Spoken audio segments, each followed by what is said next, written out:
Yeah. No, we have no issues with pets being in heaven. What I will say is this on too? What I will say is that if a pet goes to heaven, it's because God or Jesus is granting you what you want.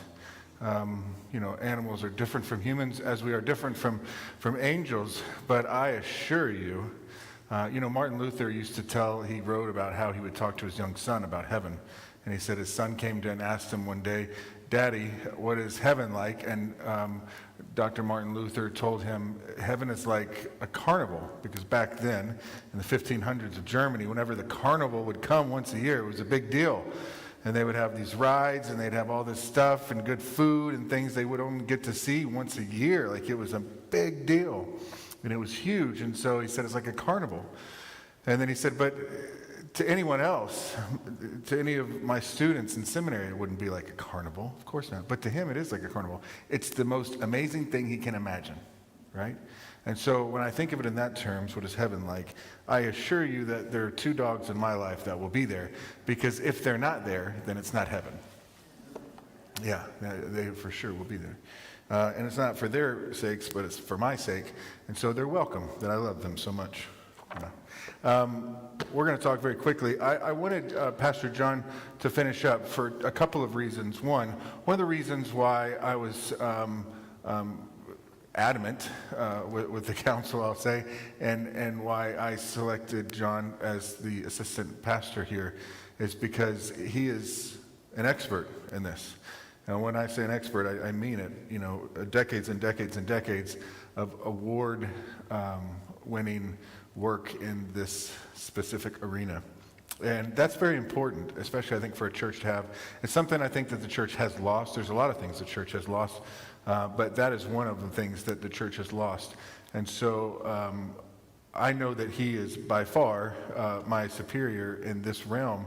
And having said that, at the end, he can cover probably something from all of these people who have talked in a way that you'll understand it, because he has information on all of them.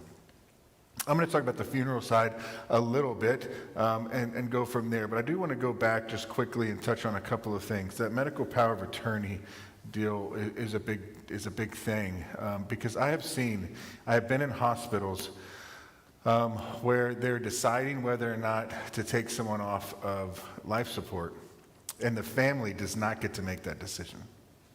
I've seen a wife not get to make that decision. They're calling down to a civil servant and talking about, do they have enough insurance? Do they have this? Do they have that? What is this? You don't want to be in that position, I assure you. And you don't just want to say, well, I've got my paperwork at this hospital. I'm not saying you have to have like a bag with you, with all this stuff with you all the time. But people who are important to you, that have these things, give them a copy of it. One of the things that, we do a bad job of communicating as a whole. And I don't have to worry about being in anyone's will. I guess I am in your will. It says to bring me to your dying deathbed. Okay. So I'm in her will, but only having to do something. So that's okay. No, that's okay. When she said I'm in your will, I said, am I assuming all of your debt? So anyway, no, honestly, talk about your will to those who are in the will.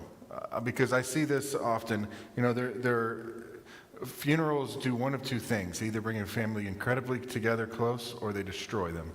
And the ones that I usually think are very strong as we start meeting is the ones that end up being destroyed. And I mean not talking to each other for the rest of their lives destroyed. I see this all the time, unfortunate. Talk about your will. Give copies of your will to your family. The thing I do not understand is people say, well, I have a will, it's in the safe. When I die, pop it open, it's going to be a big surprise. It should not be a big surprise. Talk about it. Explain to the people now, this is why I want this is why I want this, and it will be a big difference. It will be very helpful for them because they'll have some understanding of, well, mom wanted this or dad wanted this, and so that's why it is what it is. That's very important. And so another thing I would say is there are ways to safeguard some of these things, but one of the ways to do this is require 2 signature for changes. Because I cannot tell you how many times a child has gotten dementia, a parent has gotten dementia or Alzheimer's, and one child lives wherever, and one child lives close, and somehow in that last year the will was changed, and there's a signature of the one child and the parent, and the other child comes in, and it becomes very messy very quickly. So if you are getting to a stage in which you think you're going to lose kind of your mental faculties, when you get your will done, require any changes be made with the signatures of A, B, and C persons, which means they all have to come and sign it. So there is no surprises, and they can't go as you're dealing with dementia, take you to the attorney's office and say, well, she wants to change this. And they're like, yeah, I want to change it. Sign. So just be very careful of those things, but be open and honest. That will save a lot. Preparing for your funeral is the best present I think you can ever give your family. I cannot tell you how much easier it is for the family when they come in and we can say, or I can say, and I've got like 16 people who have personally given me from different churches and different things through the years that want me to do their funeral, and that's fine if they want me to do their funeral. And then we have a few. I was very shocked at how many we have here. You know, you can come here, meet with Brittany and I, set an appointment, and plan your funeral. That would be amazing. And then basically put it in a folder, in your membership folder, and it's done. And so when you come in, I can tell you how awesome it is when a family comes in and we pull their membership folder and say, here's their funeral. All the songs, all the readings, what they want for flowers, what they want for memorials, what they want for everything. I mean, it is massive. Not only that, but it is, for one, what you want. And number 2, the funeral means so much more to the family when they're not picking the songs or trying to pick the songs they think you like, but instead they're sitting there and hearing the songs you picked. It's a moving experience for them. The service actually becomes a service. And I say this because I think one of the biggest downsides of family members planning this service is they don't get to experience the service as everyone else does. They planned it. They're just it's not sitting there and letting it come and help them and kind of spiritually medicate them. So it's a big deal to pre-plan your funeral. What do you need? Well, you need to plan a couple of things. Songs, hymns, or songs. You need to plan readings. Who's going to do the readings? That's really cool. And it's really cool when you have the readings. I saw one actually just the other day. I know Pastor John saw it too. And it's like, I like these 2 verses. I don't care who reads it. Well, it's not going to mean anything to the family members either. But if you say these 4 verses, and I want Jerry to read this one, and Jacob to read this one, and John to read this one, it's going to mean so much to them when they're up there reading it. You know, mom or dad or grandma or grandpa picked this verse for me to say. They were thinking of me when this verse came out. And so it's something that they get to carry on with them through life. That verse now means something incredibly different to them, and they will have it forever. So that's something. Another thing to think about is, and I know this is weird, but we are in a Lutheran church. It's not that weird. Any liturgical church, you need to think about the color that you want the church to be in. Because if you do not pick a color, it's going to remain the color of the calendar, which is fine. Right now, it's green. But there are choices that you can make. You can always have white at a funeral, and you can use red. Red, white, or the color of the day. You can do that. But often you'll see clergy always buried with red. I think it's just because they know that they can. And red is the coolest color when it's in the church. That's all it be. It is awesome. It is so cool when everything is red. So that's something to pick out too, because, again, these are questions the pastor and the secretary is going to ask them. What color do you want the church to be in? And they're like, I don't know. Whatever. Whatever. So, that's pretty neat. I've had to say no one time, and everyone thought I was really, really mean because it was August, and somebody wanted the church to be in blue because their mother's favorite season was Christmas, and I had to tell them no, I'm sorry. It can be in white, it can be in red, or it can be in the color. And that seems really stickler, but there are reasons for those things, and Christmas is about the coming King, the Advent, the coming of Christ. So the reason you can do red or white is because the white is for the resurrection of Christ, and so you are now resurrected in Christ, and the red is the glory of Christ and the Holy Spirit bringing you back to Jesus, right? So ultimately the colors still define Christ. They're not for you, they still define Christ. The birth of Jesus doesn't have anything to do with your death. Well, it does, but not till Easter, so that's white. If that makes sense. All I'm trying to tell you is pick a color. Okay, we got way too in-depth on the colors.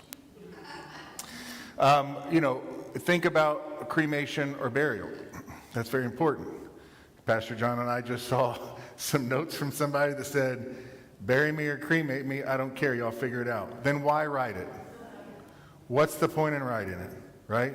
If you don't care, then don't put it. But, I would say either have that conversation before of I'm going to be buried or I'm going to be cremated, right? Or, just don't do that. It makes it just seem seem very like you don't care. It's not important.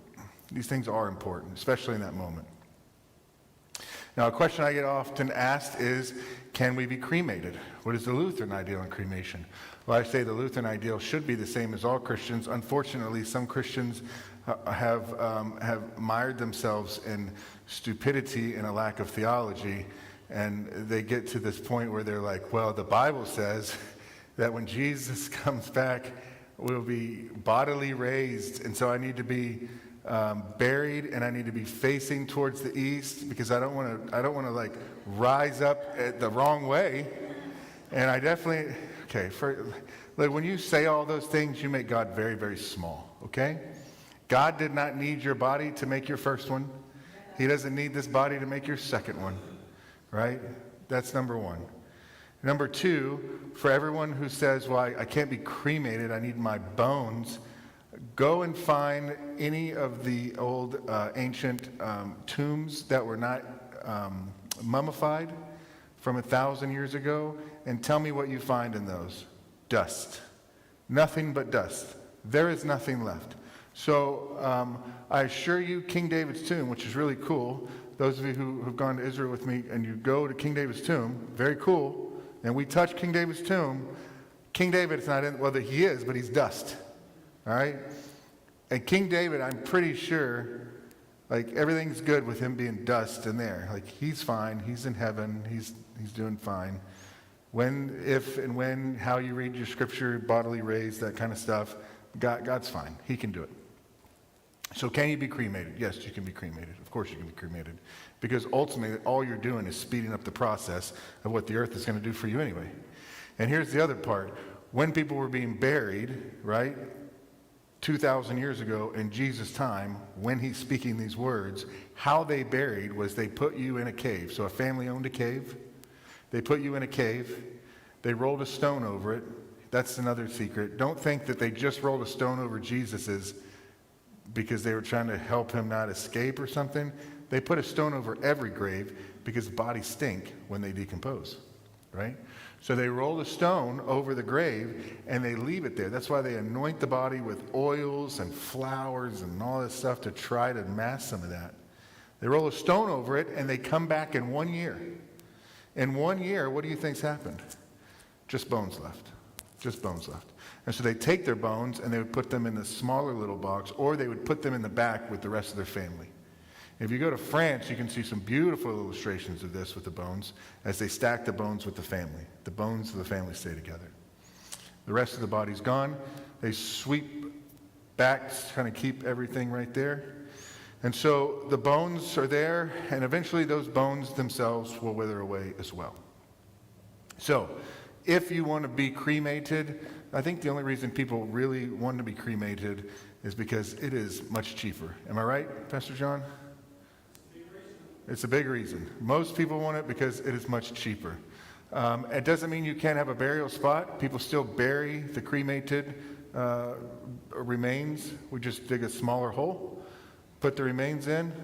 You can still you can still commit the body to the ground and do all that stuff. Now, I'm not trying to tell you to be cremated. I'm not going to be cremated, but only because I'm going to do the VA, put me in a veteran's burial, or throw me off the side of a ship. So I want them to have to deal with my body. When I was in the Navy, I had to do ship burial at sea, and it's a pain in the butt.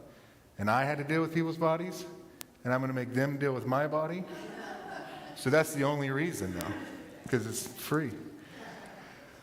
So, yeah, a little spite. Got to remember me a little bit.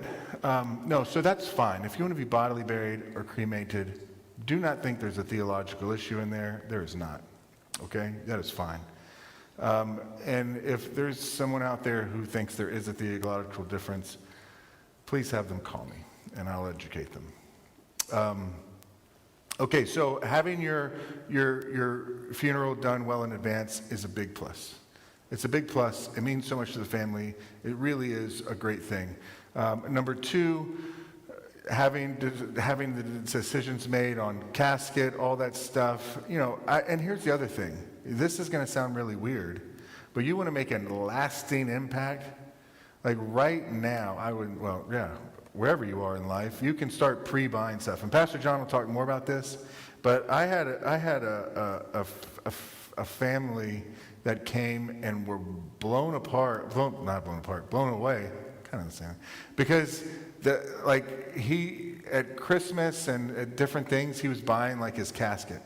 He bought his casket, he bought this, he bought his plot, he bought this, he bought that, and then when they got there, it was done. It was absolutely 1,000% done, and the funeral home just walked them through. And that's pretty cool. But Pastor John can talk more about that stuff. Well, all I'm saying is the more you prepare, the better it's going to be for your family. And the better the moment's going to be for your family, the better they can grieve properly, they can have understanding.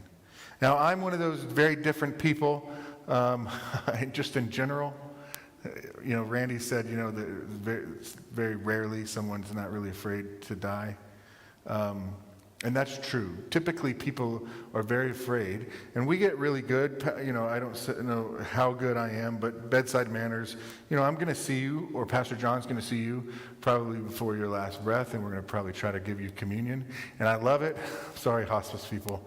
But I love it when either the hospice or if we're in the hospital and the nurses and doctors are like, they can't have any food or liquids. They can't have the wine. And I'm like, they're dying. I think it's fine. I'm going to do it anyway. We're going to give you communion. We're going to do something like this, last rites. We're going to pray with you. Thank you. There are some that do. We're going to pray with you, certain prayers. We'll give you your last rites. You're going to hear something like, do you believe that what is bound on earth is bound in heaven? You're going to say yes. And we're going to say, do you believe then that my forgiveness is the Lord's? You're going to say yes. And then we're going to physically forgive you of your sins. And you are going to receive that. And we're going to try to make you understand, like Mr. Heel was saying, clear your conscience, that you're fine going into this other world. But I would say we can do that every day. That's what the morning prayer and the evening prayer really are, is last rites. Luther's morning prayer and evening prayer are last rites. Last rites before I go to sleep, just in case I don't wake up. Last rites when I get out of bed, just in case I don't get back to bed, right? That's what they are. And we really should be preparing ourselves every day for that eventuality. You know what's funny is, in my short time, well, I say short time, it keeps getting longer and longer. I was a second career pastor, but now I'm like a long time. In my time as a pastor, I've seen now people have someone dying in their life, and I'm trying to counsel them because they have someone dying in their life, and this is hard on them. And in 2 instances now, that person died before the person dying, right? 2 instances. And you spend all of your time thinking about this person dying, that you don't realize that every single day I have just in general is a gift. And I need to not think about tomorrow, and I just need to think about today. And today we're both here, or all three of us are here, or whatever the situation is. I have today. Jesus speaks on this very clearly. Don't worry about tomorrow, because it is not promised you. Don't worry about the past, because you can't do anything about it. What you have right now is the present, right? And so each day you can kind of do your own last rites and then live that day, as you were saying earlier, like you were dying, because guess what? You are. From the moment you were born, your body started a clock in which it can no longer live, right? And so we're all dying. We just don't know the time or the day. All of us. It could be today. It could be when we're 120. I don't know. But I looked up last week the oldest person alive, and I found this out. I can't remember, but it's like 1908. No one that was alive in 1908 or something like that is alive today. So everyone in that year is gone. There's going to be a day on this earth, unless you're Pentecostal, because if you're Pentecostal, you think Jesus came last night at the Feast of Trumpets. He did not. Lutheran theology wins again. Just saying. But there's going to be a year out there in which, in 2024, no one's going to be alive that was alive in 2024. Now, if you would have said that statement in 1980, that no one is alive from 1910, people would be like, that's crazy, because there's a lot of people that were alive in 1910, right? It's not as crazy now. It will be a time in which 2024, in a moment, in a breath, you realize in 8 years, the 80s will be 50 years ago. In 8 years. That hurts. So, so we are dying, be it by time, be it by getting hit by a bus, aneurysm, heart attack, say what you want about conspiracy, but I'll tell you right now, if you took the COVID vaccine, you have no idea when your time is up. You get an aneurysm or blood clot in your brain tomorrow, and that's proven. Believe me, I'm going through it tomorrow because of the effects on that. I took it. I took the second one. I'm not saying not to take the vaccines. I'm just telling you, we all took an experimental vaccine. So don't think that you have so much time in your life. Your day today is your day. Tomorrow is not promised to you. Do your last rites every day. I am not one that is afraid of death, and I don't know why. I think I was convinced that I was supposed to die overseas many times, and I watched many of my friends who I thought were better people than me not come back. And I have a mentality shift at that point, and I know this sounds very morbid. I think it helps me bedside manner-wise with people who are experiencing grief and difficulties. And sometimes people say, how can you never really get upset? It's not that I don't have empathy. It's just that I cannot tell you how much I truly believe the other side is so much better than this one. And so every night, and this may be disturbing, but I'll say it to you. Every single night I go to sleep, I ask God to take me. I don't want to wake up. Every single night. And some people say, that's the opposite of my prayer. Let me wake up. If I get tomorrow, I'm going to live tomorrow to the extent that you give me, Lord. It doesn't mean that I want to harm myself. I don't. Or that I don't. I want to be willing to go when the Lord is ready for me to go. Death is nothing but walking through the next door in my relationship with Christ. And I can't allow it to be a hindrance. When I go, I know it's my time. It was written at the foundation of the world. This is my time. I am blessed for the amount of time that I've gotten, and there is something else for me to do. I'm not going to be sad and worry about when that is. I'm excited. I'm excited. Let's go. A friend of mine in Israel once told me, why is it that Christians or religious people seem to be the ones that are the most afraid of death? And he said, shouldn't they be the ones that are least afraid of death since they think they're going to heaven? And I said, the truth is, the closer you get to God, the more you recognize how sinful you are. And that's what people don't realize. The better Christian you are, the more you understand how dirty and sinful you really are. If you're far away from God, you think you're a pretty good person.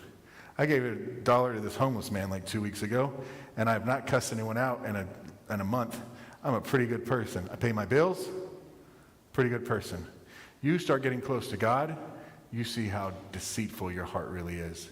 And so I think that's the thing that scares people, because they know there's a heaven and a hell, and they don't know that they have done enough to get to heaven. I'm here to tell you there is nothing you can do to get to heaven. It is only Christ that can save you. It is only through the Holy Spirit that you're brought back to the Lord. There is nothing you can do. Christ's salvation is enough for you. Period. End of story. So with that understanding, be equipped with the understanding that you do not need to fear death. And people, I say all the time, well, you have young children. I understand that. And they're like, well, how can you say you don't care if you die tonight? Look, I've had struggle in my life that has brought me to where I am today. If I die tonight, that will put struggle in their life, but I know that it's God manufactured to get them to where they're supposed to be. I don't worry about those things. Worrying about if your child is going to be okay if you leave is not putting your faith in God. God can take care of your child much better than you can, right? And that's a hard thing to get to the other side of. I know that's a very hard thing to get to the other side of. But once we get to the other side and we say, you know, you've heard these words, completely surrender yourself to Christ. What people hear is, bow down, take communion, and tell him my sins. No, that's not what it says. Completely surrender yourself to Christ. That means yourself, your body, your mind, your soul, your children, your home, your dogs, your everything to Christ. Christ, you know best. While I'm here and I have breath in my lungs and my heart is beating, I'm going to fight for Christ every single day. I'm going to be a warrior for Christ. I'm going to be a servant of Christ, a disciple of Christ. I'm going to be an ambassador for heaven. I'm going to tell people about Christ because tonight I may see him. Right? If we think that way, then today's not that hard to talk to somebody about Jesus. I remember one time we gave these little talks and we gave this, they asked me to give a talk about a 5-minute, an elevator pitch for Jesus and giving this elevator pitch for Jesus. And someone came up and they said, well, I don't know that you should just always be talking to people about Jesus. And I said, you don't have to always be talking about Jesus, but it should be in everything that you do, everything that you show, your outward activity. Like everything should be Jesus. If you're a Christian, it should be Jesus. Why? Because as Jesus said, tonight you may meet him. And if you knew that tonight you were going to meet Jesus, if you knew tonight you were going to meet Jesus, everyone you saw today, you'd tell about Jesus. Every single person you saw, you would say something about Jesus. But we don't, because we don't think we're actually going to die, or at least not right now. That's what we think. And so these are the important parts of understanding our mortality. The thing that you need to understand most about our mortality is that as Christians, we don't have mortality. We don't. We live forever. And that's the thing that is the most difficult for people to understand. And what we said last week in our sermon was this: brothers and sisters, the angels are more real than you are. We have a problem, a hard time thinking angels are real. They're more real than you. Jesus said the spiritual world is more real than you. The spiritual world is more real than the physical world. And the analogy that I use on Sunday I think is important. No angel is going to die and go into the physical realm. No, it's you that's going to die from the physical realm and go into their spiritual realm. That's eternal. This is momentary. It's a breath, as James says. It's a vapor. That's eternal. And so all I'm going to do is be reunited with all those who are waiting to see me. That's it. And then I'm going to do some really cool stuff for Jesus. We're not just going to sit around, right? And that should be exciting. Yes, we're going to leave people here behind. And I know this is a bad talk, right? Sometimes people are like, I wish you wouldn't have said that. But I think it's important. As Christians, people should know we're a Christian because we're willing to let them stay behind for a moment. We're not scared to leave them for a moment. That doesn't mean we want to leave them. Doesn't mean we want to. If I could push a button and my whole family could go with me, I would definitely push that button, right? Definitely push that button. Sorry, kids, you don't get to finish school. We're all going. I'd push that button, but I don't get to push that button. I'm willing because I know that Christ is ultimately in control of all this, right? I know that the end is written, that Christ prevails, that his blood is sufficient. I know that, right? That's what's important. And here's the other part. I don't know the big picture. And I tell this to people a lot. Uh-oh. I think Pastor John's in the bathroom. I don't know. Hold on a momento. I don't know the big picture, okay? I don't know the big picture. All right. I don't know the big picture, but here's the other thing too. One of the things that makes me not worry so much about my passing on and leaving people behind, and I'm not here to tell you not to, everyone that's been up here has been right. They're telling you fears that you have, grievings and things like that. And I know from being bedside that my experience is not the same as most people, but I want people to understand it because I want people to prepare. If you're mentally prepared, spiritually prepared for death, it will not be the devastating thing that it has to be. My mother died when I was very young. I'm fairly confident had she not died and had the opportunity to have an influence in my life, I would not be where I am today, right? And so when people say, well, why would you be okay with dying and leaving your children? Because it may be the very thing that gets them to Christ. I don't know. I have to submit myself completely to the Lord, right? Completely to the Lord. Now, my fear is that he's going to make me live to 110. That's my fear. I'll be miserable. I want to go home, right? I want to go home. I'm not a citizen here. I want to go home. I want to see people. Dr. Hayner, I want to see him. I want to see Dr. Hemmeter, who, one of the most amazing men I've ever met in my life. And when he was dying, all he did was pray and smile and sing hymns. He was so ready to go.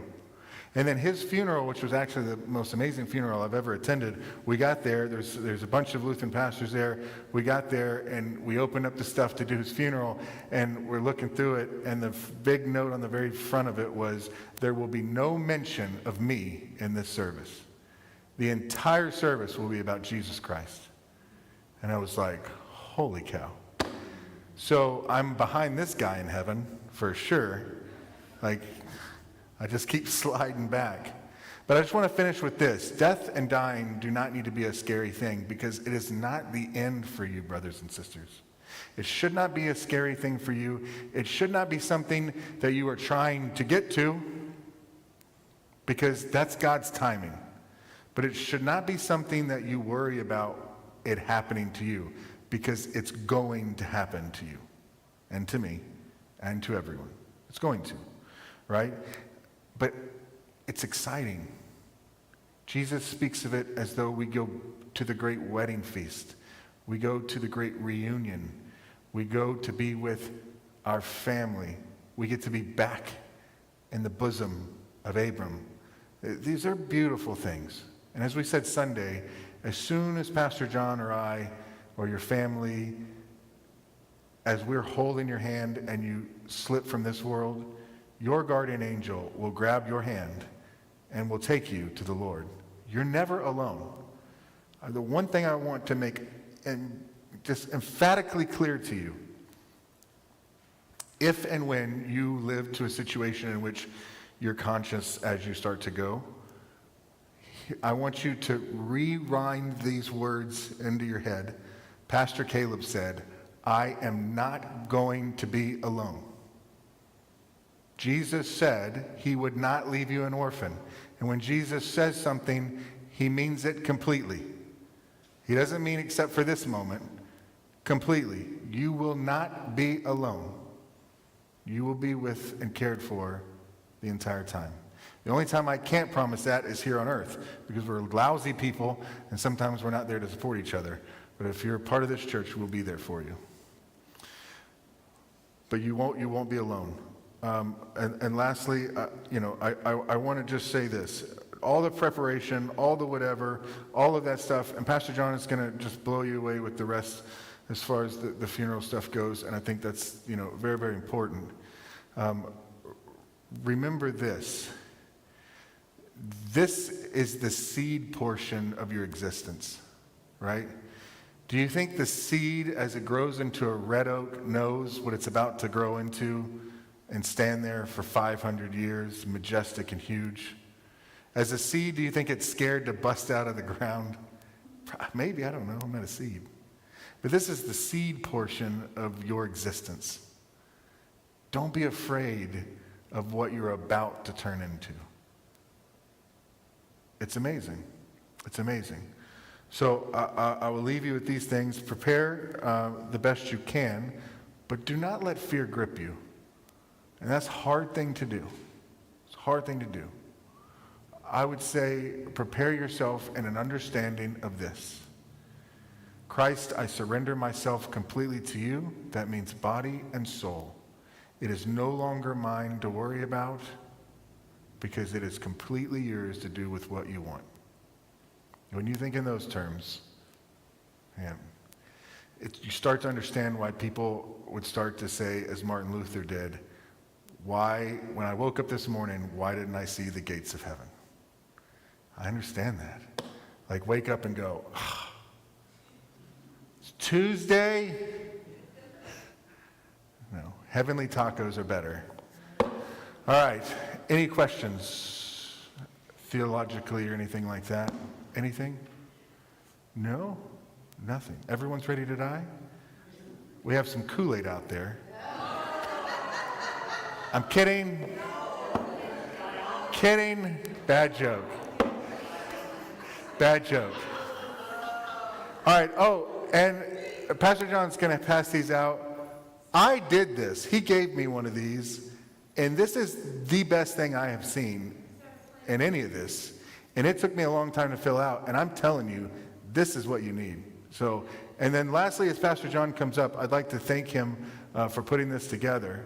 And use him as a resource, please. He's here for a reason. Use him as a resource.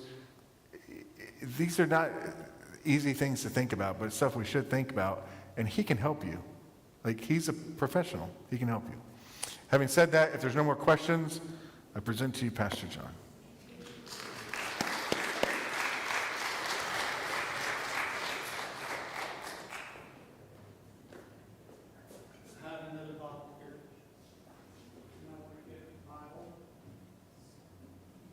When in doubt, thank you.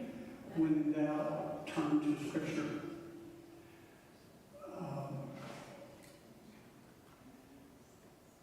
I do have a lot of information. I won't take a long time to do it, but when I've had the opportunity to have funerals for people,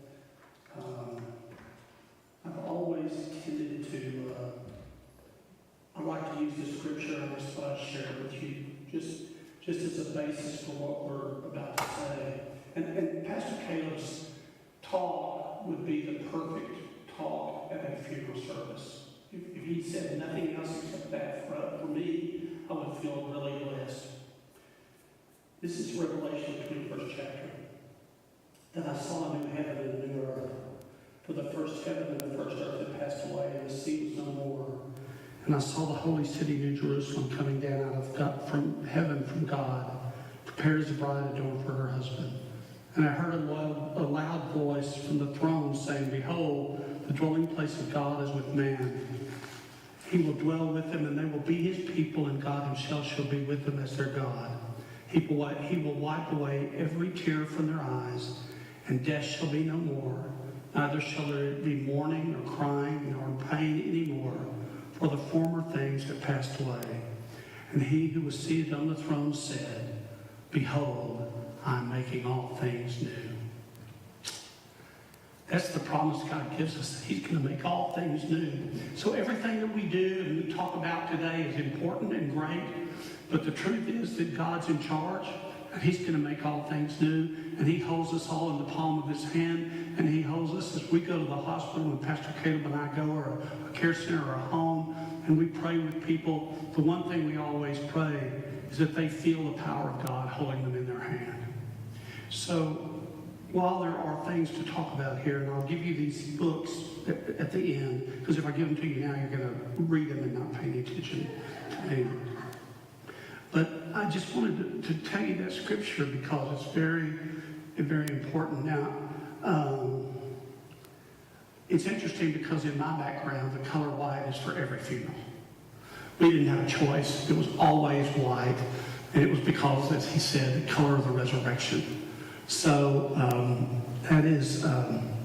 that's just the way that is. And so when I go see people, I always wear white because I want them to be thinking of the resurrection. I don't want them to be thinking about anything else. So that's just a little aside. Another thing that I wanted to, a couple little things I wanted to go over that you've already heard about. I have a medical power of attorney because I have no one. And so there are 3 friends of mine. And the thing about them is I put 3 people on my medical power of attorney. And what it says is that anything that has to be done agreed to by 2 of the 3 people. And the reason I do that is that if there comes a time when I have to be taken off of life support, I don't want any one person to carry that burden. I don't want that to happen to any of my friends.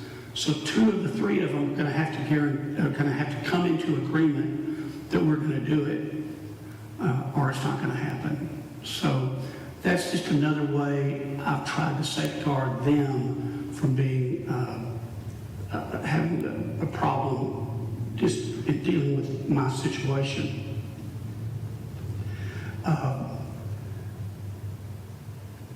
In funeral service in America in the last 100 years, there's only been about 5 or 6 changes.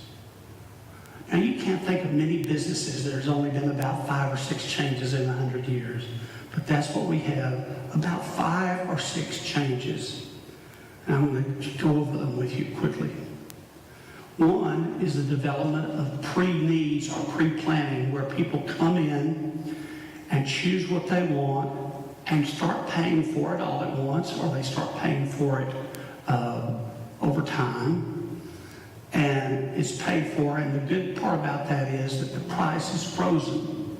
So when you take out a pre-arrangement and you make the first payment, the price is frozen from that period on, and it can never go up. And in Texas, the Texas Banking Commission is in charge of that. So it's not the funeral home who keeps your money. In fact, at the end, when it's needed to be used, a death certificate has to be obtained, and that has to be given to the Texas Banking Commission for the funeral home to receive the money from the contract. So I'm telling you that not so that you will not be worried about it. And formerly, when it first started, there were little trusts that funeral homes did of themselves, and nobody was in charge of them. And what happened is funeral home directors would sell their funeral homes, and then they'd come to find out that the money was not there anymore, and it became a problem. So the Texas Banking Commission came in, and now they're backed by insurance policies. So I just want you to know, funeral homes have no control over that anymore. They sell them, the insurance company does it, and to get the money out, you have to have a death certificate to do it. So it's important. Another change are the fact that funeral homes now have chapels and visitation rooms. Now you're thinking, what? That's not such a big deal. Well, a long time ago, when I first started, 50 years ago this month, a lot of funeral homes didn't have those. They didn't have chapels or they didn't have visitations. Do you remember when your relatives died and the funeral director would come and get them and then bring them back out in a casket and place them in a bay window room in the house, and they would stay there in that casket until it was time to get them and take them to the church for the funeral? Any of you remember that? It happened all the time. And why did that change? I remember spending the night on the couch across from a cousin in a casket. I didn't know anything about it. Here's why it changed. In the 50s, after World War II, tract housing was started. They started building big tract housing. You know what I'm talking about when I say tract housing. So when they did that, those houses were all built to be just sort of alike. And they were built with doors and inside doors and outside doors that were too small to get caskets through. They didn't build them for funerals, is what I'm trying to say. Whereas old homes, like our great-grandparents may have had, they had big doors and big inside doors, and they were spaciously built. That ended. And so once that tract housing started, the doors became, we couldn't take caskets in anymore. You could still find mansions and places like that where that happens. But in this case, that's what happened.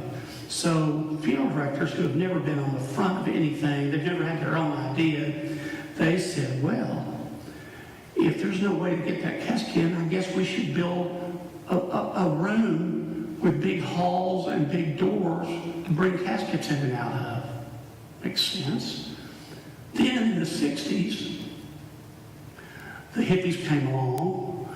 People started having less church funerals, and they needed to have a place to have a funeral. They needed to have a place. They didn't have a place. They wouldn't just go to a church, because first of all, they didn't want to, and second of all, the churches weren't too warm about that. So the funeral homes said, well, we'll build a chapel. So they built a chapel to have funerals, and then they also built what we call visitation or state rooms, where the caskets would be in for the people to come see their loved one, their friend. So those were big changes. Those were big changes. And then the other thing that was a big deal was the advent of the corporations.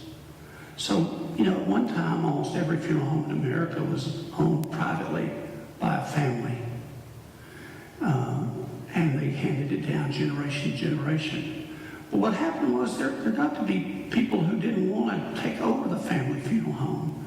And then they sell it. And so a man in Houston named Robert Waltrip, who I knew and worked for, he died a year and a half ago, he decided that he would start buying up funeral homes. And he had a company, it was not this at first, but it was called eventually Service Corporation International, SCI. It's now called Dignity Memorial. That's the name that people know it by. It's softer than Service Corporation International. The real name is still Service Corporation International.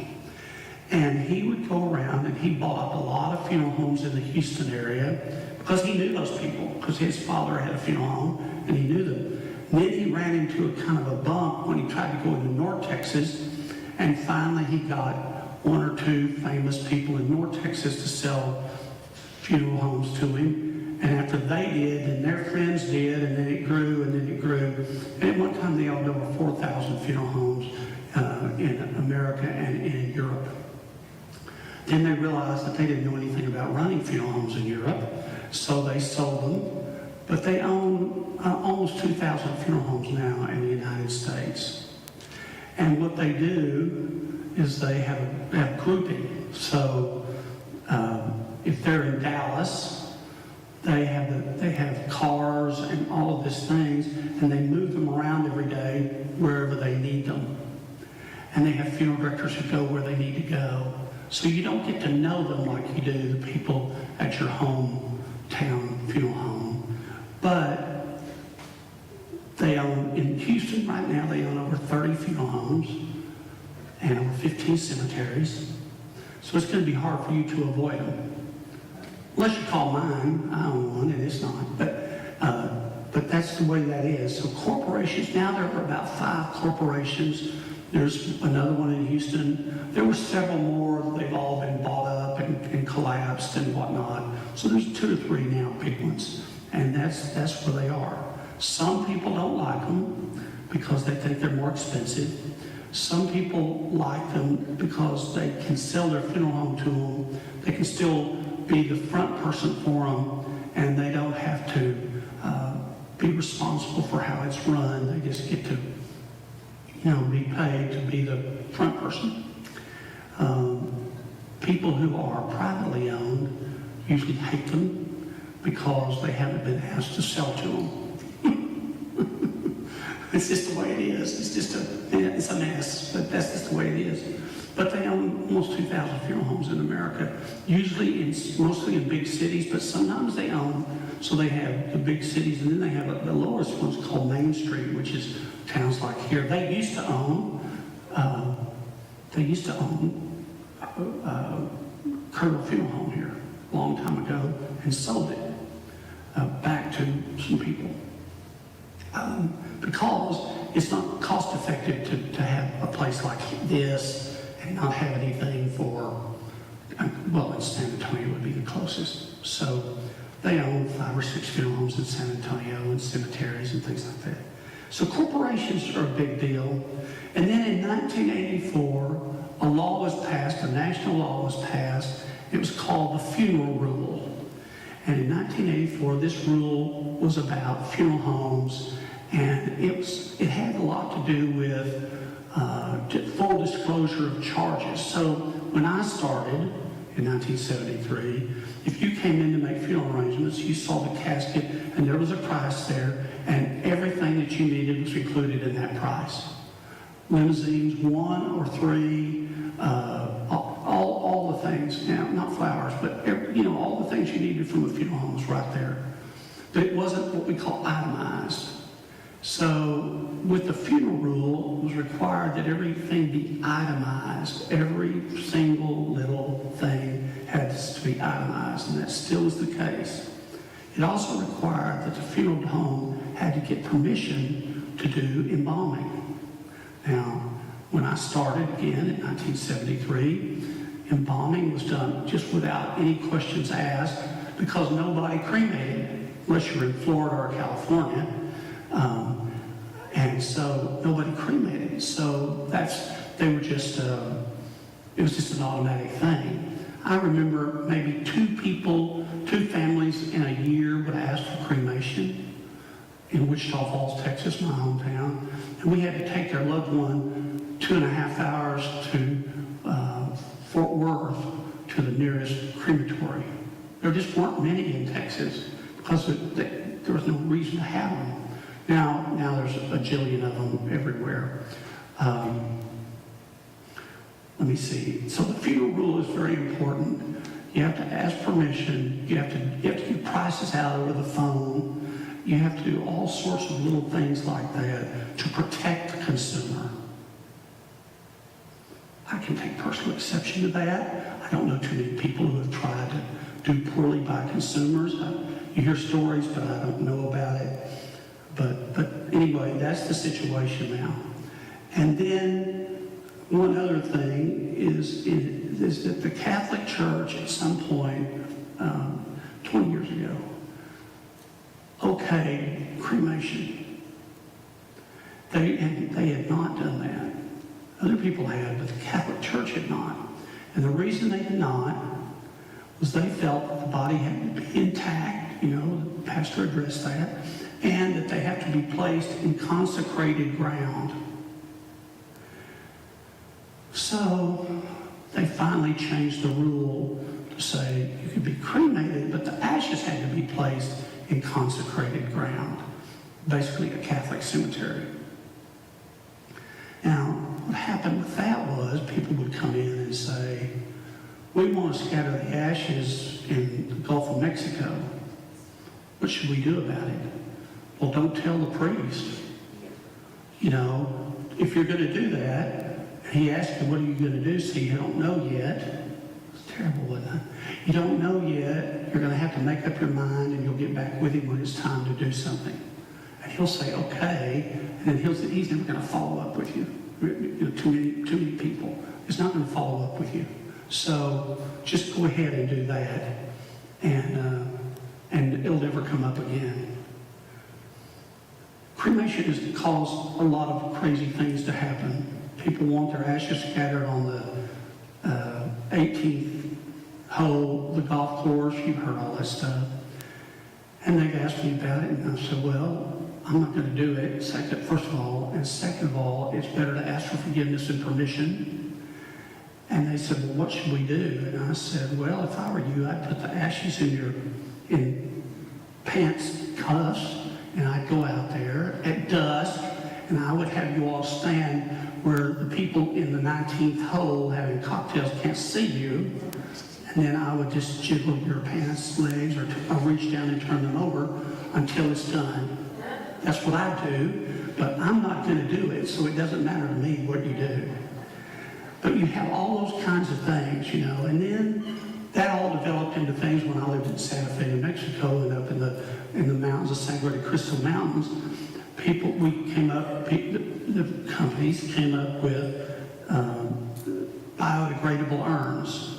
They're paste urns, And they would put the ashes in those, and they would take them up into the mountains, and they would put them in a river at the top of the mountains in the spring when it was running and not frozen. And they would go down, and they'd watch them, and then they'd get wet, and they'd come apart, and the ashes would go apart, and that's how they did that. It's okay, not against the law, no problem with that. But it opened up a whole list of things that you can do now. People go out on the wharf and throw this biodegradable urn out into the water, and people on either side of you are horrified, but you go ahead and do it. And in California, you might be interested to know, you can't come within only 75 yards of the coast. So you can do it, but you have to have a boat that takes you out, and you can do, but you just can't get 75, it's expensive, I've done this, I've been out there to do it, 75 yards of the coast, and then the family's with me, and there's a guy out there, and he calls me on the phone and says, we're ready, and I'll say, okay, go ahead. And these people all have flowers, and I'll say, now, and they throw the ashes in the water, and they throw their flowers on and everybody's okay with it. I'm just saying. So there's all sorts of things now that were not options a long time ago. In Wichita Falls, Texas, USA, none of that would have been even dreamed of, So that's that. Those are some of the big changes that have happened, and they have more influence than you'd think they do. And I wanted to talk about facing east, and the pastor talked about that, being buried facing the east. Here's the thing. Original cemeteries were laid out so that the graves run east to west. And so you would bury head to the west, facing east, for the exact reason he said, so that when Christ comes again, you'll be raised up to face him in the eastern sky. But the cemeteries were laid out for that reason, back when everybody was a believer, you see. Now, what happened was a lot of the corporate funeral home, corporate people bought these cemeteries, and what that is real estate, real estate, real estate. And they are not going to put it, they're going to put things on corners, they're going to put graves up and down, they're going to put anywhere they can, they're going to do all that so that they can get every single piece of space there. They have places under trees. Under trees it costs more than if it's not under trees. The difference between under a tree and not under a tree, the difference is that in 20 years, the tree will look just like the one that they sold you. That's all right. If you want a tree, that's the way it is. But they control the trees and then the benches and all the things that they do. But back in the day, it was all east and west, all east and west. So if you go to a lot of the country cemeteries around here, like I do, you will see like in Harper or in Comfort or those places, they're all head to the west. They all head to the west. And when you pull up with the body, the gravedigger will either do this or that. That means from the back of the car, you're going to take the casket out a certain way. Because at most funeral homes, the casket is placed with its head to the back of the door. The head is at the door. So and the reason is that no matter who does it, everybody knows it's alike. So you open the door, that's the head. If he does this, you tell the pallbearers to hold it a certain way and go this way. If he does this, you tell him to face the car back way and go forward. There's a little more to it than you'd think, but that's just the way that is. So that leads me to cost. One of the big factors of how expensive funerals are, and I'm not going to get into a lot of this and have us in an argument about it all, but a lot of the equipment that you need for funerals, that funeral homes need, is a one-of-a-kind use. I mean, what are you going to do with a hearse, or called now a coach? Other than that, what are you going to do with it? You're not going to run it up and down the street with that big scroll on the side. You only can use it for caskets. What are you going to do with those limousines? What are you going to do with all that stuff? So, you can only use it for one intended purpose. So it costs a lot for the funeral homes to buy it, and then in turn we have to charge to make our money back. A year ago, Johnny Grimes sold the limousine that he had and bought a new white funeral hearse, funeral coach is what we call it now. And the reason is nobody ever wanted to ride in the limousine in Kerrville, Texas, USA. They didn't want to do that. So he decided, why have it? I'll sell it, and I'll apply that money to a new hearse, because everybody has to have that. Make sense? So he did. But that hearse that he bought is a $100,000+ car. They're not, because they sell it for one purpose and one purpose only. It's just the way it is. So that's the thing. It's the reason caskets are so expensive. Caskets are expensive because you can't do anything else with them. So I remember when I started at the funeral home chapel in Wichita Falls, we had a lady who was from the First Presbyterian Church, and she played the organ at every funeral. And 90% of the songs were How Great Thou Art, and no, they were Mighty Fortress. Oh my gosh. Golly.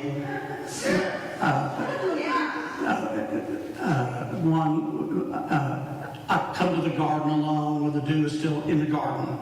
And they were How Great Thou Art. There was about 4 or 5 of them. And the Lord's Prayer. And so she would play those songs. And almost every funeral, you opened the casket afterwards and passed people by. Do you remember that? Going by the casket? They don't do it much anymore, but they would do it then. And when they did it, she figured this out, and I thought she was pretty brilliant.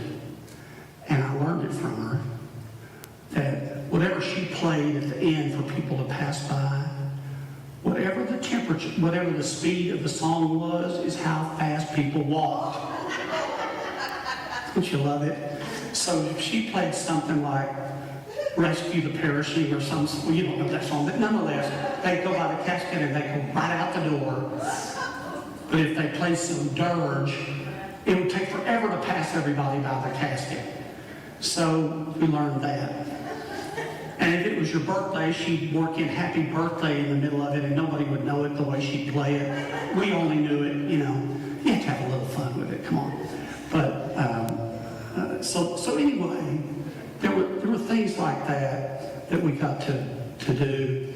Another thing is funeral homes don't operate on credit. Because if they issue you credit and you don't pay the bill, then guess who the people are mad at? The funeral home. Why, that mean funeral home, they're suing that poor woman for her mother's funeral. They never say, well, that awful woman who didn't pay her mother's funeral bill. They never say what a horrible person she was, what a slouch she was. They always talk about how the funeral home should have been. Like, how do you think we pay our bills if we let everybody not pay theirs? That's just how it is, you know. So, no credit, cash money, or insurance. We take insurance assignments, which, you know, is interesting. And then, so for cremation, it was interesting what the pastor said about his sea burial. I'm not too crazy about cremation, but I'm going to be cremated. And the reason is that my mother and father and grandmother and grandfather are in the cemetery in Wichita Falls, and they are 1, 2, 3, and 4. And there's no place for me to be buried there. And I think that if you're not buried with your family, you might as well be buried anywhere. It's like people who say they live at the lake, but they're not on the water. They don't live at the lake. They live across the street from the lake. So, you know, if you can press a button and the boat goes down and you get in it, you live at the lake. Other than that, if I have to take it around to the ramp, and just like somebody who's driven in 20 miles to do it, I don't live at the lake. Same thing with this. I think if you're with your family, you're with your family. If not, it doesn't matter really where you are. So our corporation, when I worked for them, owned the cemetery, which allowed me, they made a special dispensation and wrote a thing and did this, that my ashes could be placed in the middle of my 4 relatives and my name added to my mother and father's tombstone. And so that's what's going to happen. And I just thought that was the best option. I don't have any family, so why not? So that's that. You know, I will tell you over at, so I'm not afraid to die. I'm afraid of how I'll die. Does anybody feel that way? Yeah, I'm not afraid that I'll die, but I'm afraid of what it's going to be like to die. That doesn't mean that I don't have faith that I'm going to be in heaven. It just means that I don't want to go through a lot. So that's why hospice feels good to me, because they'll, you know, help me. If you don't know this, you'll be maybe surprised. So I've been at Grimes since 2018, and you know that every year I do about 100 funerals. I officiated 100 funerals a year there for people who don't have a minister. 100 funerals a year for people who don't have. Now, there's 2 questions about that. One question that's interesting is, why do they think they need a minister now when they didn't need one for all those years? But you know what? I'm grateful they do.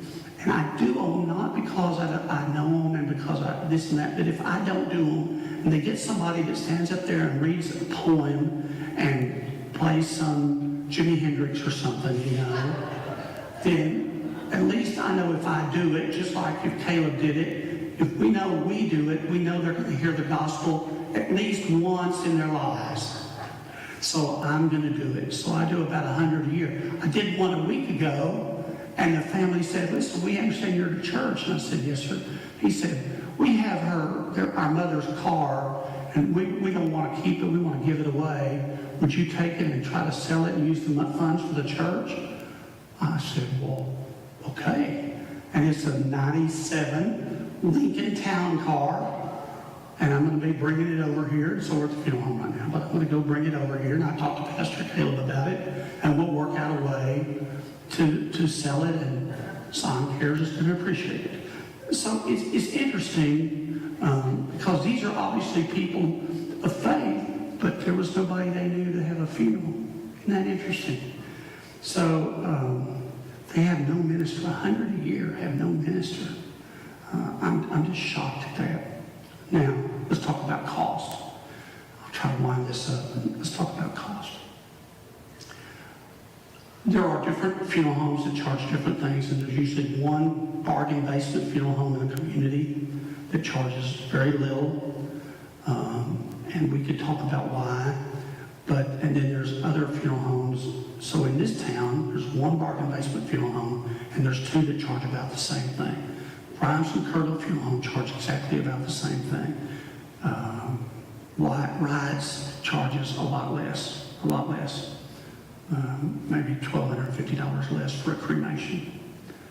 And that's okay if you don't need the things that the other places provide you, then you can go there. The issue is this: it is a value proposition.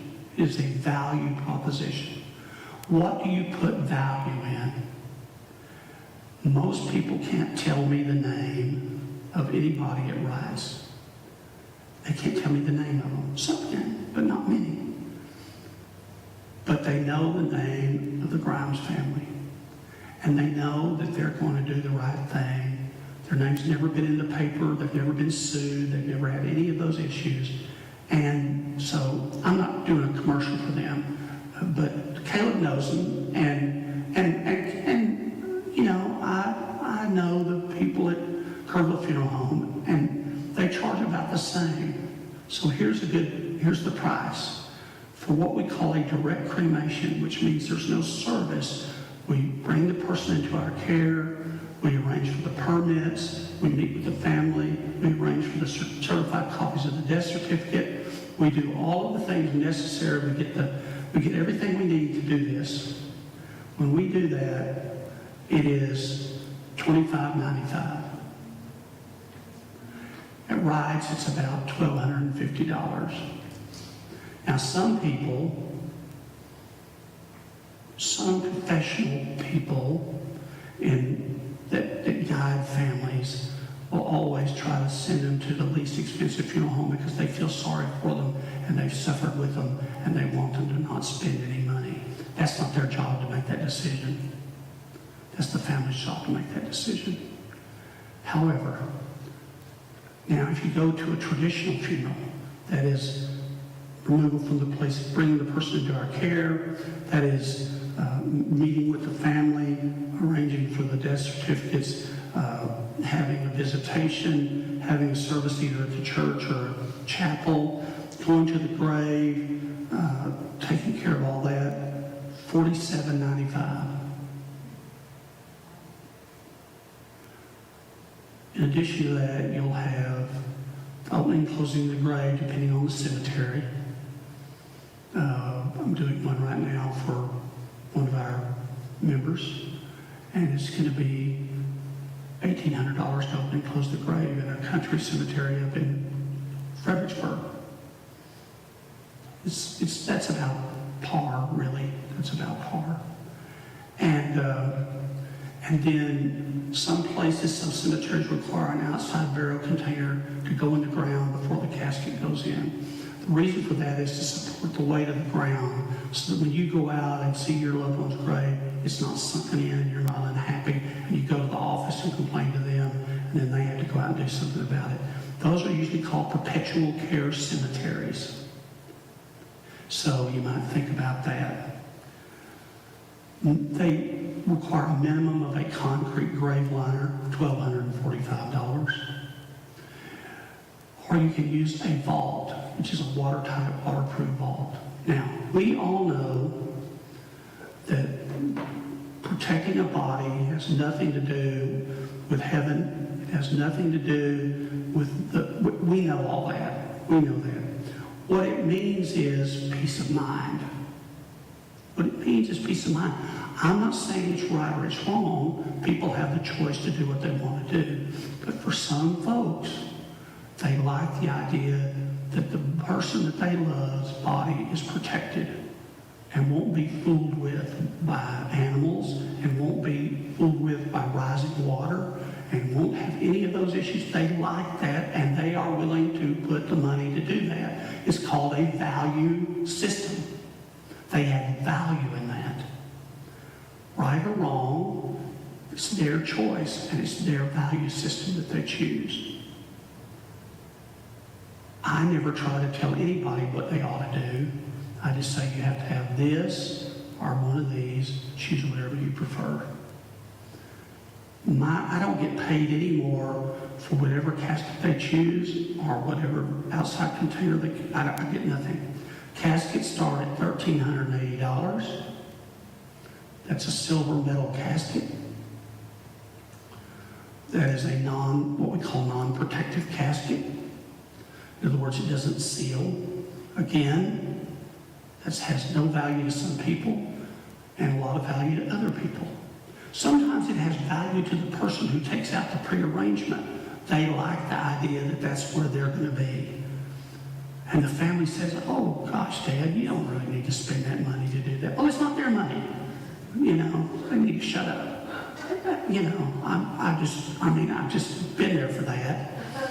And I just think that's just, you know, I watch that all the time where the spouse will pick something out and a child will say, well, you know, do you really want to do that? You know, yes, this is what I want. It's interesting dynamic, I think, about all of that. It's a very interesting dynamic because the people, I can't tell you in 49, almost 50 years how many times I've heard this. I've heard a spouse, usually a man, pick out this lovely casket for a woman, $3,000 or $4,000 casket for his wife. Beautiful.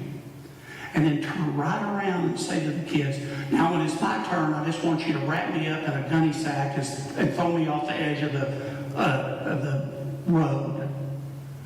And I think the last time I ever do it, and I'm in that room, and I'm never going to do it again, I'm going to say, really? Then why don't we just go ahead and do that right now for your wife? Now, I know that sounds funny, but I don't mean it to be funny. I mean it to be, how is it okay for you, but not okay for her? Where's your value in that? Because for you, the value is going to be what your children want, not what you choose for yourself. You've chosen for your wife. So, I'm not talking about spending a lot of money here. You can do a lot of things for a lot less money than any of that. I'm just saying that people make these offhanded comments that burden people with these ideas that they're going to have the rest of their lives until it's their turn to deal with it. It's just better to say, that's great, Dad. That's great. Well, now when it's my turn, okay, we'll be sure and do that. You know, and just move on. My funeral home in Houston is called The Sacred Choice. And the company is called Church Funerals LLC. And the reason we started it was to try to get people to have their funerals back at church. That's the point of it. So we don't make any money we don't charge any extra for caskets, urns, concrete vaults. We don't charge anything in merchandise except cost. The only money we get is the service fee. That's all we get. Because we wanted people to have the ability to go to the church and have their funeral or their memorial service. So that's why we called it a sacred choice, because it's a sacred choice. And we launched on the day that the Hurricane Harvey hit Houston. Couldn't have been a worse day. And it took several months to get redone there. But my point is, a lot of churches said, we like this. So we've been somewhat successful. First Methodist Houston, First Episcopal Cathedral, there's several that only use us unless the people demand somebody else, they only use us because they like the idea. They say this is the way it should be done. We could make more money if we do it the other way, but we choose not to. And I've never taken a dime from the funeral home. My two partners take their money, and I don't take any money. I've never taken a dime. Cemeteries. So we have the perpetual care cemeteries we talked about. $2,500 and up for a space, usually. Depends on where you're located in the cemetery, location. That's the truth of it. That's just the truth of it. So it is better to buy that earlier than later, instead of being forced to make a decision like anything else. Make a decision when you're under the gun about it. Don't do that. Don't let yourself be put in that position. Make the decisions ahead of time when there's more choice, because if you get it ahead of time, you can buy property that's not developed as much yet, but by the time you need it, it will be. So you're paying for undeveloped property that will be developed at the time of need. Also, there are those small country cemeteries, and then there are the places here in town that there's one by Shriner. It's a pretty cemetery. And they have a great place for cremated remains, a great place, and the price is less than anywhere else. So that's a great place to go. I would tell you the most important thing about making arrangements, you'll have this book, which I'll give you. I would tell you that the pastor is correct. The most important thing you can do is speak up. Make your wishes known. If they ask you, do you want this or do you want that? Vote. If they say, I don't understand, tell me more about that. You're at a huge disadvantage, unless you've had a lot of funerals in your life. You're at a huge difference. The statistics say that you'll make arrangements as an adult once every 14 years. So you know by now, if you haven't been in charge of making arrangements, your time's coming. So it's better to say, and it's better if you have someone you know, or someone who has a good reputation, and someone you trust. But the most important thing is speak up. Ask the questions you want to ask, and be able to move forward knowing that you did what you wanted to do and honored your loved one in the way you wanted them honored. Does that make sense? Does anybody have any questions for me? Yes, ma'am. So Rob and I have bought funeral plots in Oswego and in Boston, Yes. and we've been trying to sell them. Yes. We can't sell them. Yes. So, like, they will transfer them to San Antonio because it's part of the corporation. Yes. But what if we want to be buried here in Kerrville? We would have to sell them somehow, right? There's no place. You don't have to sell them, you just have to eat them. Or you can will them to your son. Well, they're both military boys, and they want to be buried. National Cemetery. Yes, but this is a big deal. So I've seen people eat them before. So I saw someone eat some plots in a cemetery in Arlington, Texas, that their grandparents had bought in the 1970s, and their grandparents went away, whatever. They just basically just went away. The family owned it. It's gone away. No one had those plots now in that cemetery are worth $35,000 a piece. These cemeteries in major cities, there's no more land. If you want to be buried in that city, it's big money. So don't just do away with it. If they won't transfer it to San Antonio, or if you can't do something, that's an asset, like Mr. Heel was talking about. You can will that. There's a certificate that comes with it. It's like a deed, just like a house is. They own that burial plot, and you can deed that to your children. At some point, there will be. They can put it. There's companies. Am I wrong, Pastor John, that sell burial plots? Sure, they're online. Yeah. We've done that, and it's been Hasn't sold. for like 4 years. It hasn't sold. Well, I would say in some cemeteries won't do this. Some cemeteries will do this. But if you'll give them your information at the cemetery and say, hey, we've got these plots, because people walk in. But a lot of times we'll say, we can't do anything about that. But if you'll go and befriend someone there, say, this is my information. If someone comes in, give me their information. I think that's sometimes the best way. Talk to me about it, because I know a lady that does that for a living, and also there are some funeral homes in Austin, and those funeral directors hold those back in their pockets. And when somebody doesn't have property, they're able to pull them out and say, here. So, yeah, talk to me about it. Murphy. If I were to want to be buried, does it have to be in a public cemetery? If you're what? To be buried, does it have to be in a public cemetery? There are private cemeteries as well, but it has to be legal in the state of Texas. Who makes those rules? The state. You can have a cemetery on a ranch, for instance, but when you do that, that's not hard to do at all, but when you do that on a ranch, there's one major thing, two major things. One, you have to go to the county and they have to plat it. So like there, let's say there's 10 spaces, they will plat it and file it, just like any other place. The other thing is, there has to be a road directly to the cemetery that leads to a major road, not a big highway, but a major road, so that if your family ever sells the ranch, you don't have to go on their land to be able to access your cemetery property. One more.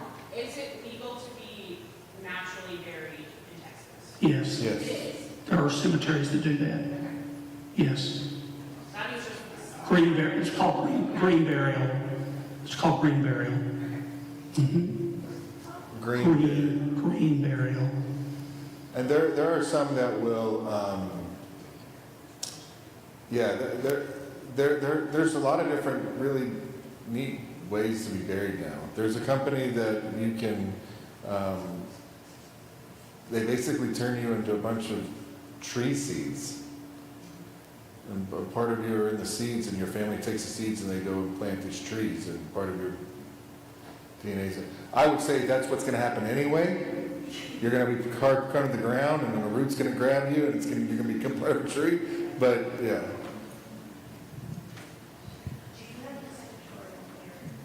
the crematorium here? Is crematorium that you cremate is in your facility? It's in this on the parking lot. Okay, so it is right. Yes. Yeah. The person that you're cremating never leaves the. That's right. That's right. Rams gave me a tour of Yes. their crematorium there. Yes. Yeah. That's right. Anything else? Anyone else? There's a million questions about it, and I would just, if you come up with something, be sure to come find me and ask me. But here are these books. So we can plan properly. Yeah, these Thank you. books are fantastic. I think it's a big help.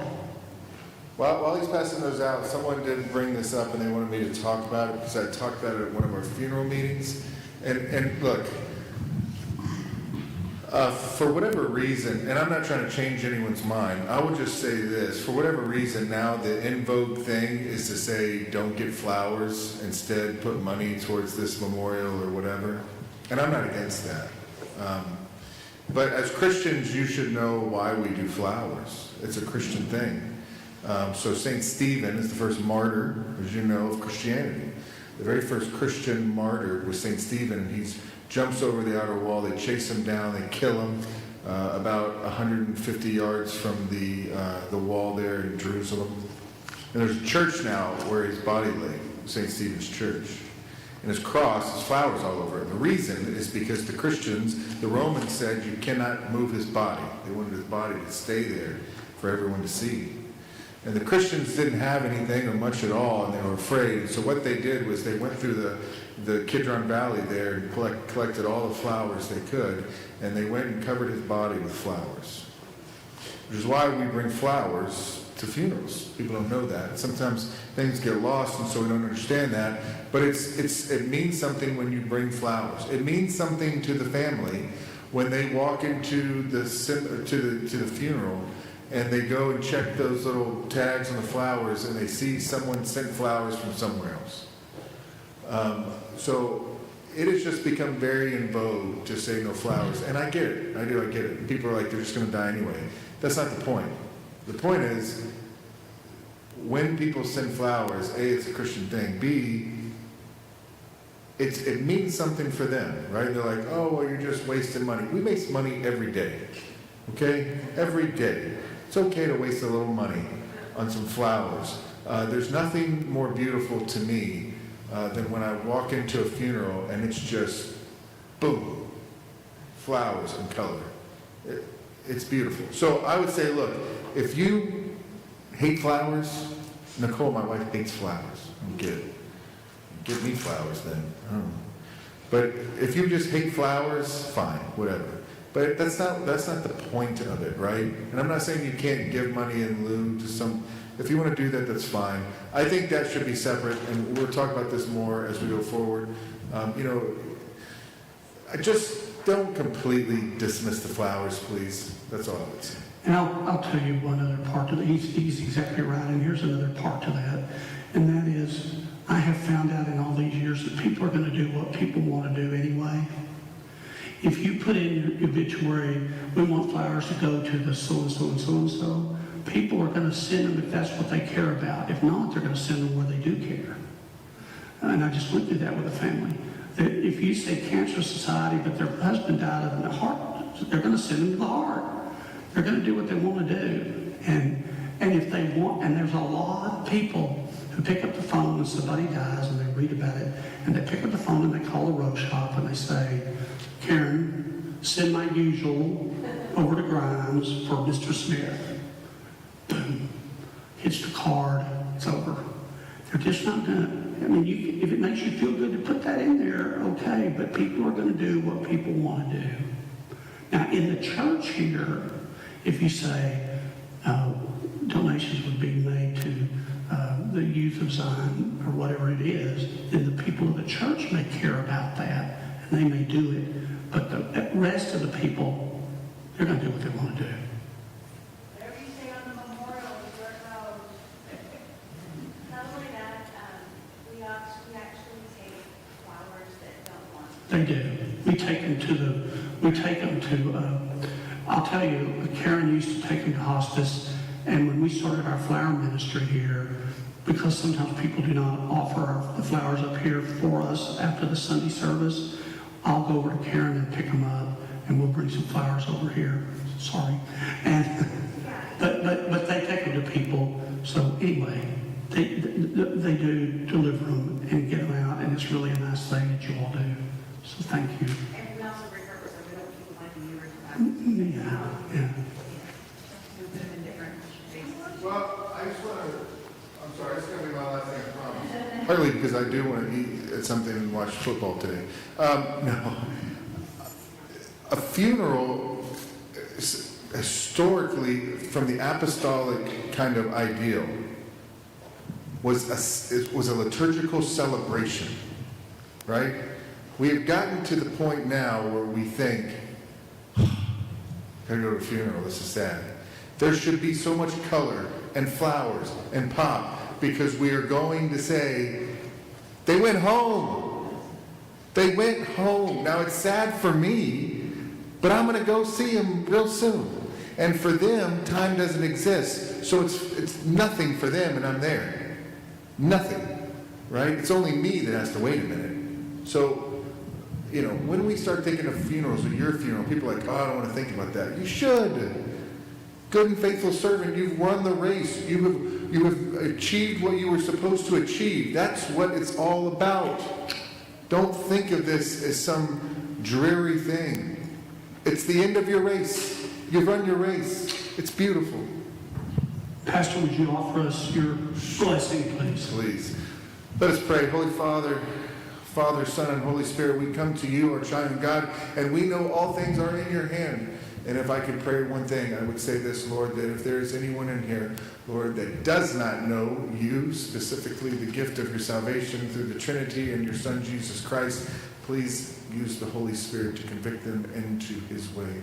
If they have questions, please come to us and ask that they will be pressed upon them to come and see their Creator face to face. Lord, if someone doesn't have a church family, that's awful because you have predestined the church to be our home on earth until we get to our true home in heaven. Lord, I would thank you so much for the people who presented here today. Pastor John for putting this together. Pray that you'll bless the hands of all those who did any work here, and bless the people who are here, that these words may richly bless them and enrich them and help them as they prepare for the greatest transition ever, our going home. In your Son Jesus' name we pray. Amen. Thank you all. We're having a garage sale, by the way. No, we need to do it again with more people. All of you need to say how good this is. And secondly, yes, everyone go to the garage sale. We are very motivated sellers. Be sure to tell If there's anything you want, just take it at this point. Take it home.